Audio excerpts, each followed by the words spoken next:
Okay guys, Timmy coming at you here.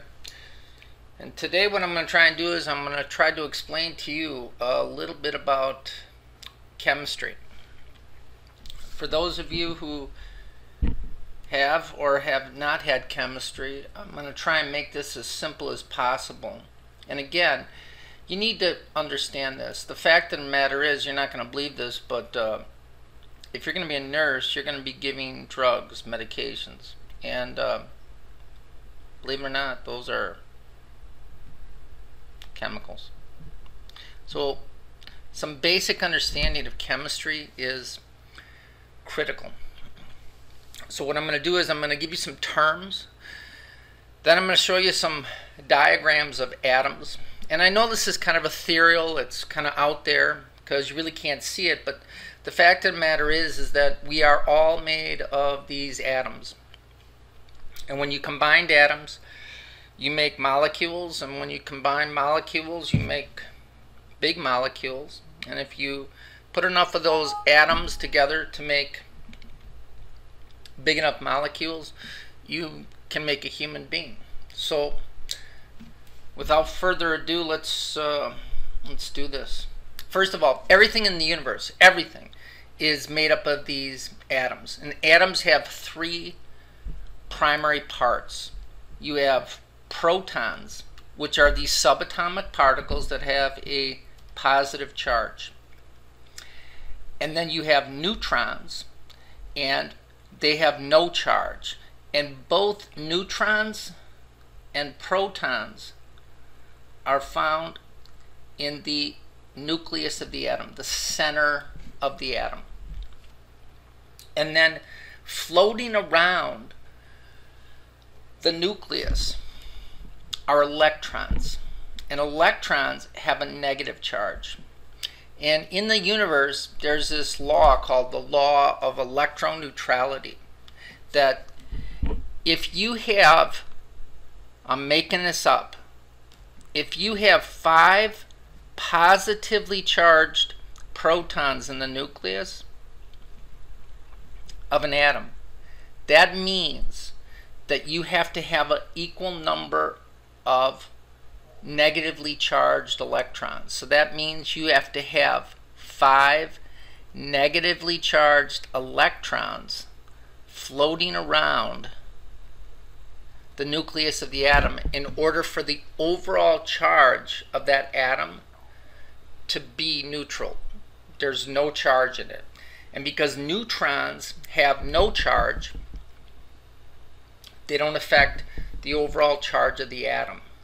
So let me start out with the simplest atom and the most numerous, abundant atom in the universe, and that is hydrogen.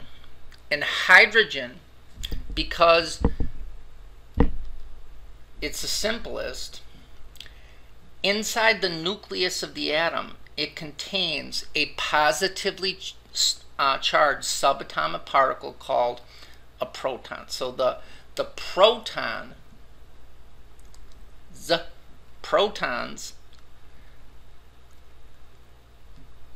are in the nucleus, the inner portion of the atom. And then floating around the atom in these things called orbitals. So think of the moon circling around the Earth, and the orbit is this negatively charged particle called an electron. And again, as you can see, the number of protons and the number of electrons in a single atom have to be equal. And the overall charge of that atom is neutral, meaning the positive cancels out the negative. So this is and again, what I'm about to explain to you is fundamental. It's critical that you get this. Now look, your goal in life and an atom's goal in life is to be happy. And the only way an atom can be happy is if the outer orbital is full of electrons. So, and in this class, this is what you need to know. First of all, the number of protons in an atom equals the number of electrons.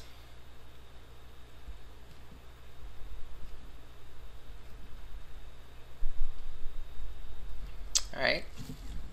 Now, watch.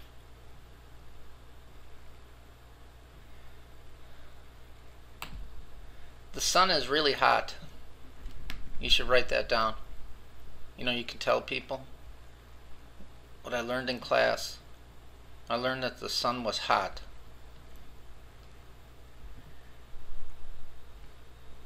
What? Yay! That's what I learned. That's an A, by the way. Alright, look. And you need to get this too. When you heat something up, the atoms move faster. So the sun being really hot, and you're not going to believe this, but the sun is mostly made of hydrogen. Cut it out. And because it's really hot on the sun, look what I learned today.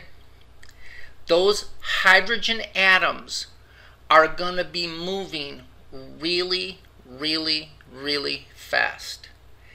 And because they are moving so fast, they will collide, as evidenced by these arrows. And when they collide, they can actually fuse their nuclei and their electrons. And when you fuse the nucleus of an atom, you perform nuclear fusion. So you've heard of a fusion bomb? And when you fuse atoms, it releases a ton of energy, and in the case of the sun, it releases it in the form of heat. That's why the sun is hot. It's a giant nuclear fusion reactor. And watch, when you take a hydrogen atom and you speed it up really, really fast, like on the sun, and you smash another hydrogen atom together, you form a new atom called helium. So you take one proton from one atom of hydrogen, one proton from the other, and then you take the two electrons and you fuse them. And these two electrons float around in this orbital, and as you can see, you have two positive charges and two negative charges. Now look, this happens in the sun all the time. So as you are taking bigger and bigger molecules, you begin to form heavier and heavier atoms. And when I say heavier and heavier atoms, I mean atoms with more protons, more neutrons, and more electrons. What's the simplest atom you have? Hydrogen. One proton, one electron. If you take two hydrogen atoms and you fuse them together, you form the next element, and that element is helium. Now, watch. What's the sun mostly made out of? Hydrogen. Now you got a little helium. So if you take helium and you smash it with a hydrogen atom, you form the next element in the periodic table, which is lithium. Then you take a lithium atom and you start smashing that with another hydrogen atom and you form beryllium. Then you take beryllium and you smash it with another hydrogen atom and you form boron, carbon, nitrogen, oxygen. You begin to form the atoms of life. These guys right here, nitrogen, oxygen, carbon, oh wait, hydrogen, oh yeah, chloride, wee, magnesium, sodium, potassium, calcium. These guys are the atoms of life. And those atoms, just like you, they want to be happy. And the only way atoms can be happy, you need to get this. You need to write this down. You need to tattoo it on the inside of your left forearm in German. All right, now watch. In order for an atom to be happy, happy atom,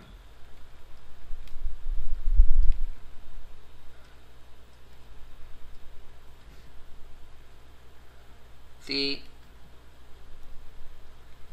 outermost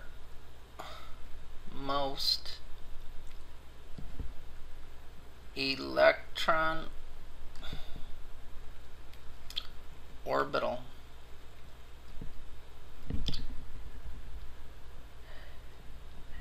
has to be full of electrons. Now, watch. What I just said there, if you've never had chemistry, probably made absolutely no sense. But let me explain. Watch.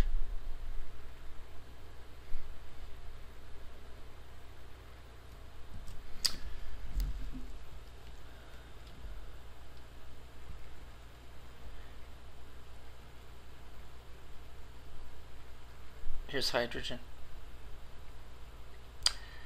How many electrons does hydrogen have floating in its outermost orbital? Well, it only has one orbital. So there's only one electron. But this is the kicker. In the first orbital, in this case, as you start making bigger and bigger atoms, you start adding orbitals. I'll explain more in a little bit. But the first orbital,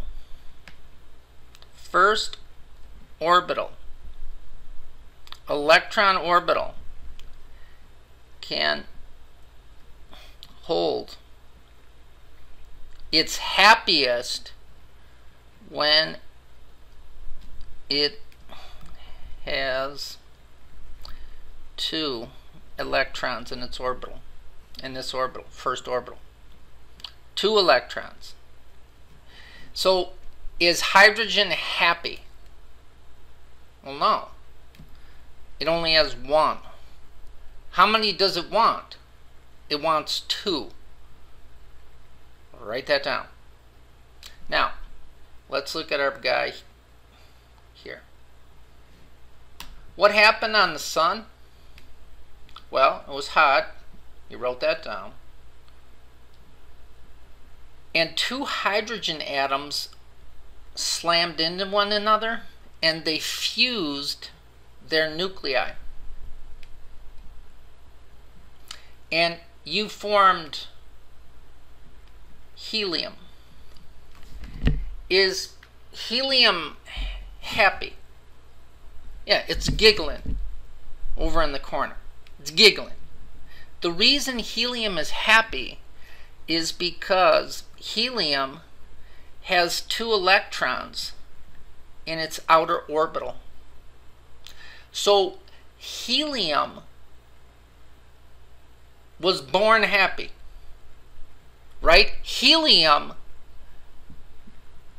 don't associate with nobody.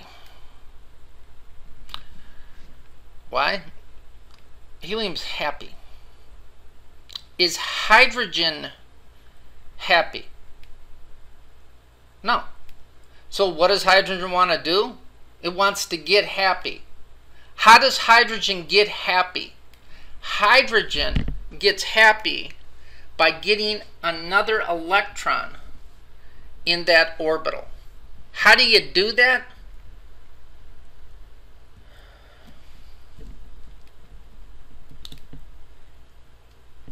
Atoms that ain't happy.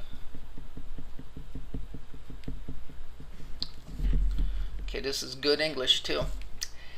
Atoms that aren't happy. Why aren't they happy? Their outer orbital isn't full of electrons. So atoms that aren't happy combined with other atoms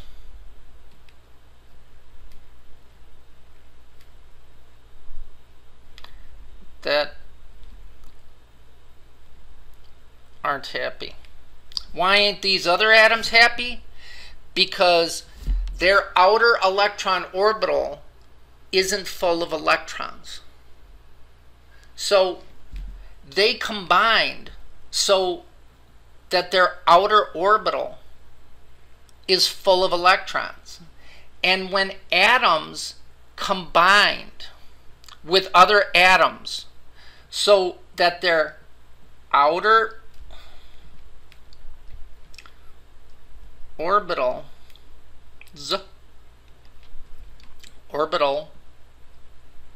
that's terrible. Orbital and terrible kind of rhyme. Atoms that aren't happy, right? They'll combine with other atoms that aren't happy, and they will combine until their outer orbital, both atoms, outer orbital, is full of electrons.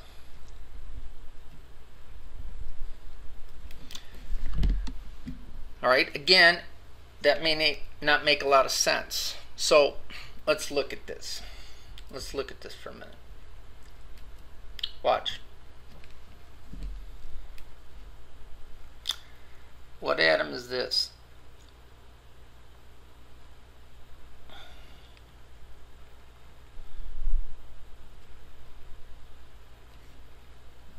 Come on, I'm drawing atoms.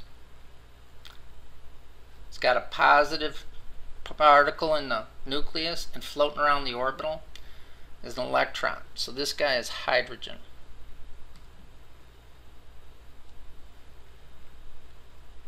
You got me? Alright. Now watch. Write this down. The first electron orbital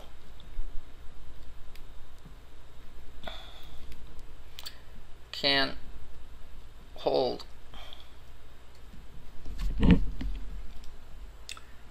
2 electrons.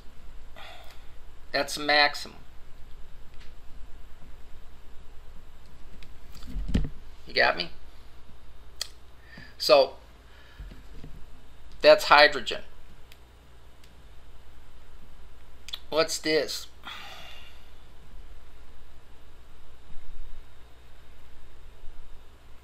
Hang on, that's bad. That's a bad atom.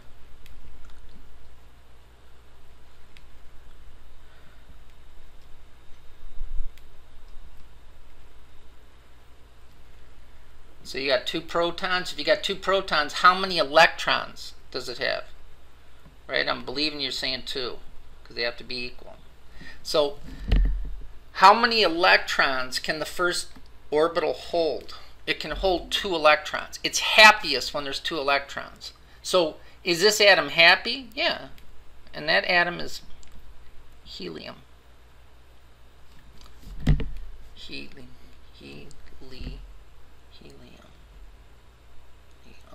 Oh, there's a U.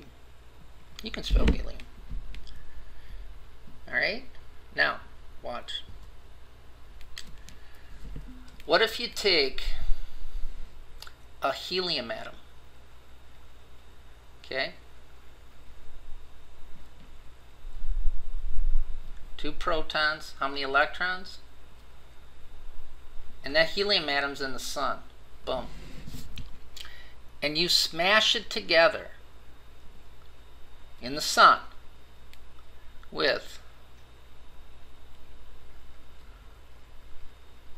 a hydrogen atom.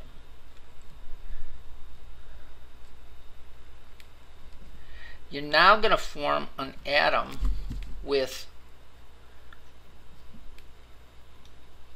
3 protons.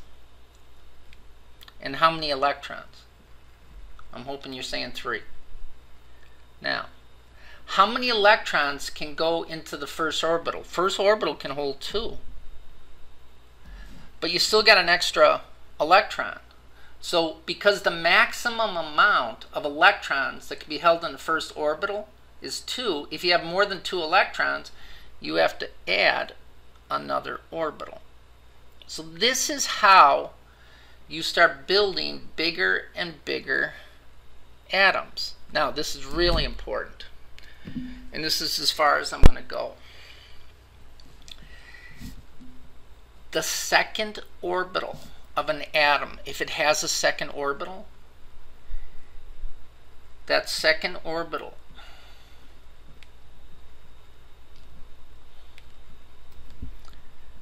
can hold a maximum, hold 8 electrons.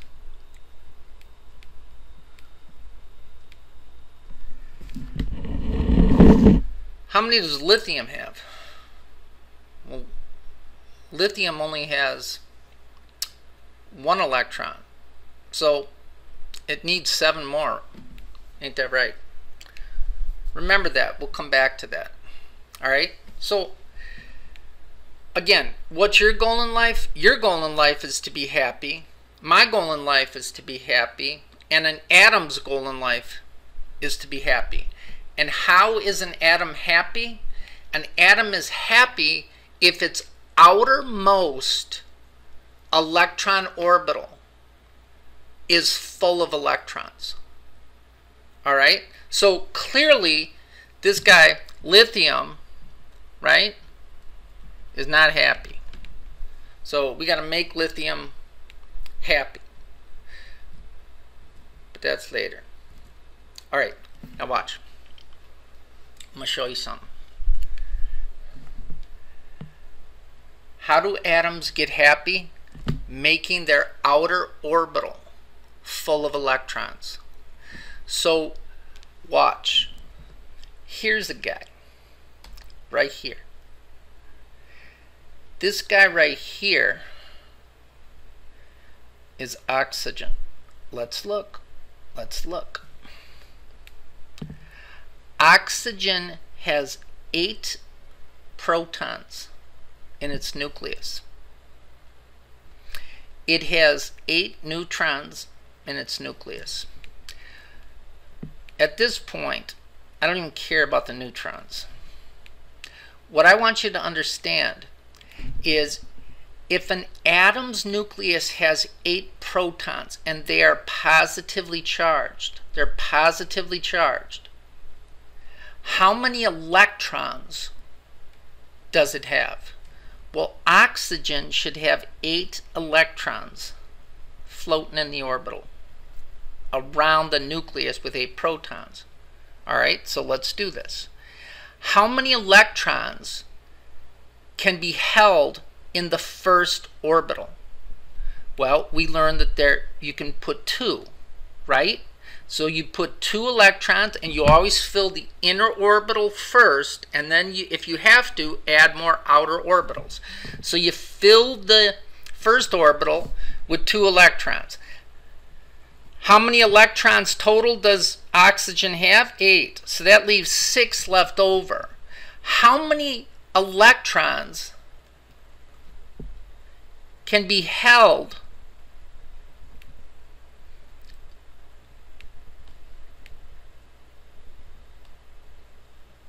in the second orbital? Well, the second orbital can hold 8. How many does oxygen by itself have? It has 6 in the outer orbital. How many does it want? It wants 8.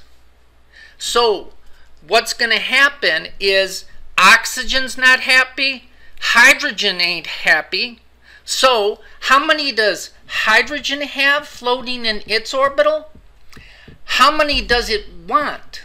It wants 2, but it only has 1. So hydrogen and oxygen will share their electrons so that their outer orbitals are full of electrons. So the electron from the hydrogen atom here is going to share with the oxygen atom.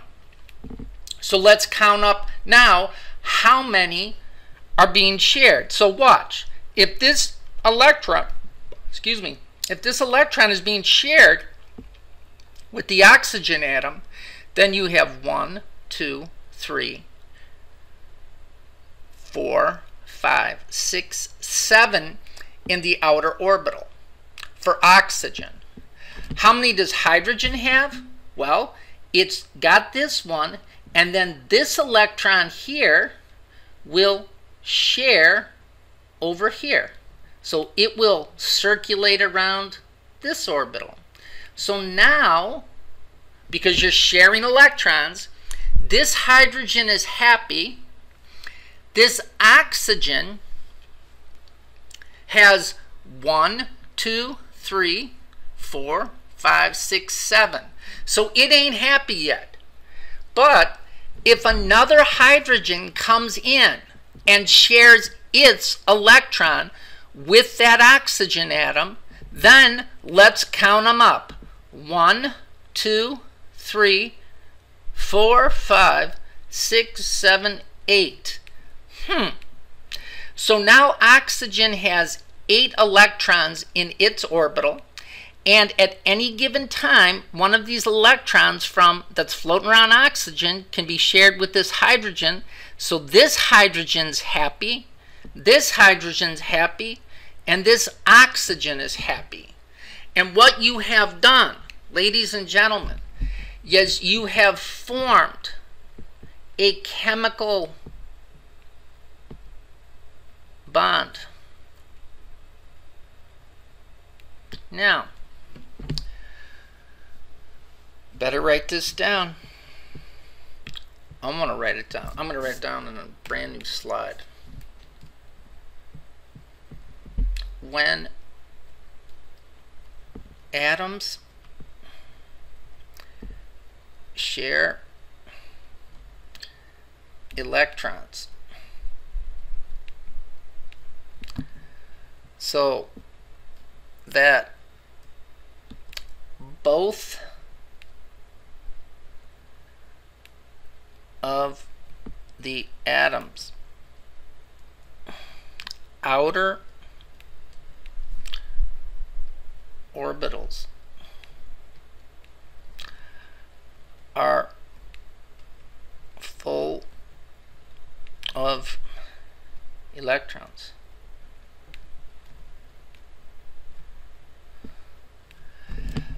Those atoms are happy, and they form a chemical bond. And that chemical bond, when atoms share electrons with each other, is called a covalent bond. A covalent chemical bond. what you have just made is you have made two hydrogens. What's the chemical symbol for hydrogen? H. How many did you have to make this compound? Two. Formed a chemical bond by sharing electrons with oxygen. What's the chemical symbol for oxygen? O. You have made water. And water is the most important compound in the human body. All chemical reactions need to occur in water. Without water, you dead. So how did we form water? We formed water by taking oxygen that only had 6 electrons in its outermost orbital and combining it with 2 hydrogen atoms that only had 1 electron in its outer orbital each, and they need 2. Oxygen needs 8. So by sharing those electrons, you form a chemical bond called a covalent bond.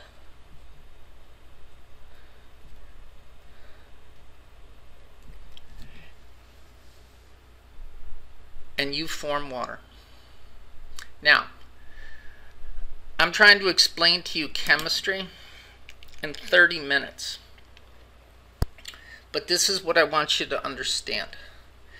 That when atoms share electrons, they form a covalent chemical bond. And covalent bonds are very, very strong. Covalent bonds are very, very strong. I'm going to write that down. Covalent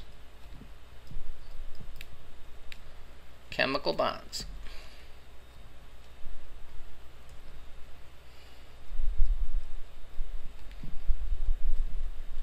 are strong. They don't break apart easily.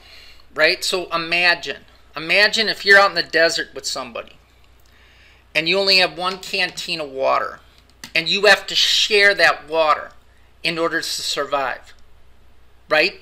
You're not going to say to your buddy, right, and throw him the canteen and have your buddy walk away. Right? You're going to be right there on that guy, making sure that he's not sucking down all that water so you end up dying. Right?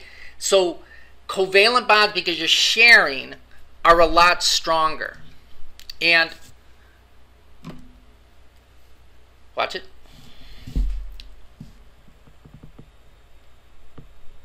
Organic compounds.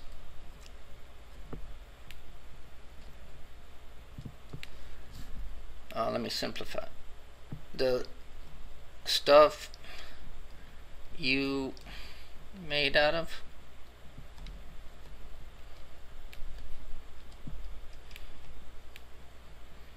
right?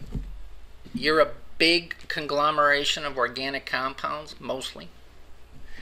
Organic compounds are held together with covalent bonds. And by definition, an organic compound contains carbon, hydrogen, and oxygen chemically bonded together. So if you see a compound, carbon, hydrogen, oxygen, chemically bonded together, you know that that is organic.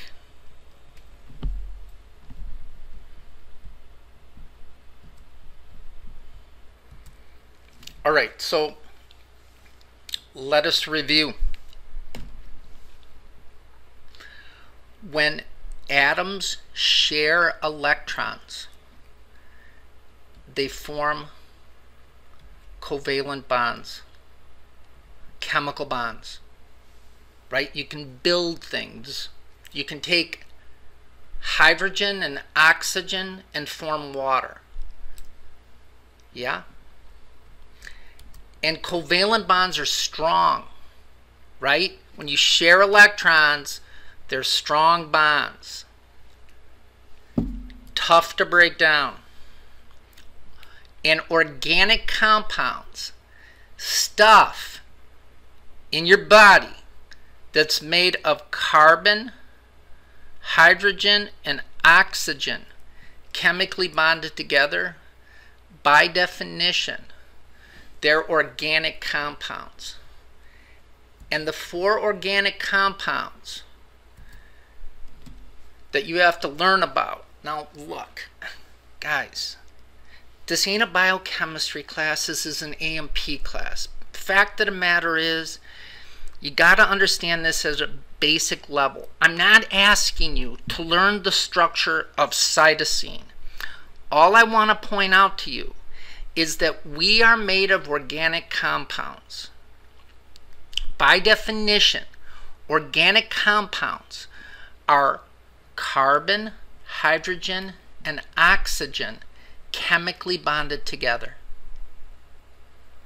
Look, this is an example of a carbohydrate, probably something that you had today, right? This is glucose, right? So you heard of blood sugar, blood glucose, right?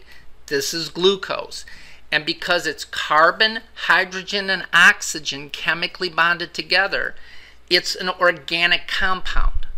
And organic compounds are held together how? I'm waiting for it. That's right, covalently. And covalent compounds, our chemical bonds are strong. Then you have lipid, fat, right? Fat. Trust me, when you see me, you look at me and think, this guy's a lipid. He ain't nothing else. There ain't no carbs or nucleic acids or amino acids in this guy. He's a giant lipid. But I digress. Now look, amino acids are what? Carbon, hydrogen, oxygen chemically bonded together, just in a different way, right? Amino acids. Then you have the nucleic acids. And the nucleic acids, watch it, are carbon, hydrogen, and oxygen chemically bonded together. So those are the 4 organic compounds that you need to know about. You need to know about that the organic compounds found in the human body right now are carbs, the big one, glucose. Oh yeah. Fats, lipid, amino acids, and nucleic acids. And these are all organic compounds, and they are held together covalently. All right. I'm going to end this mess right now. I'm going to put this up. You guys, you need to watch this. You need to study this. The important things you need to understand is that one of the ways atoms form chemical bonds is by sharing electrons in their outer orbital, so that their outer orbital is full of electrons. And when you do that, you form a chemical bond. That's how we're able to build things in our body. We're able to get atoms together that ain't happy and make them happy by getting their outer electron orbitals full.